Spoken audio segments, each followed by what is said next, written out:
Ya, pertumbuhan ekonomi yang tumbuh positif di angka 5,44% pada kuartal kedua menunjukkan daya tahan ekonomi domestik cukup kuat menghadapi gejolak global. Namun sejumlah kalangan mengingatkan situasi jangka pendek harus tetap diantisipasi. Sebab faktor inflasi dapat menekan sumber terbesar pertumbuhan ekonomi, yaitu konsumsi rumah tangga. Direktur Eksekutif KOR Indonesia Muhammad Faisal menyebut gejolak inflasi global mulai tertransmisi ke inflasi dalam negeri. Jika dilihat dari pertumbuhan sektor industri pengolahan, terlihat terdapat penurunan pertumbuhan secara kuartalan. Apalagi indeks harga produsen tercatat meningkat yang kemungkinan akan tertransmisi ke harga konsumen yang mendorong inflasi ke depan.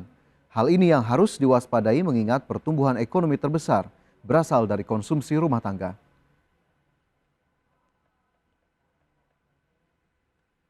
Nah, dampak daripada inflasi ini sudah mulai terlihat sebetulnya kalau kita melihat secara pertumbuhan di lapangan usaha berdasarkan lapangan usaha, pertumbuhan di manufaktur itu sudah jauh lebih lambat pada kuartal kedua secara kuartalan dibandingkan dengan kuartal satu ya.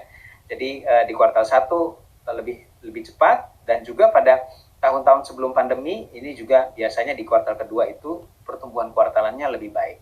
Nah, ini sudah jauh lebih lambat menunjukkan bahwa efek inflasi terutama juga yang disebabkan oleh faktor global. Capaian pertumbuhan ekonomi kuartal 2 di angka 5% sesuai dengan ekspektasi pemerintah.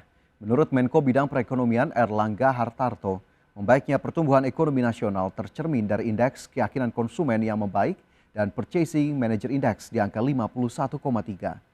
Erlangga memastikan untuk menjaga tren positif pertumbuhan ekonomi nasional, pemerintah akan terus menjaga laju inflasi, meski saat ini sejumlah harga komoditas mulai turun, termasuk minyak goreng. Ya, tentu kita lihat inflasi kita meningkat, namun kita lihat beberapa harga akan turun juga. Walaupun kita lihat harga tepung terigu akan turun di kuartal pertama tahun depan.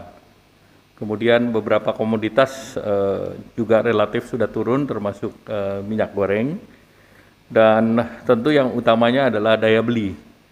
Nah, kita masih menjaga inflasi kita saat sekarang masih di sekitar kemarin diumumkan di 4,9.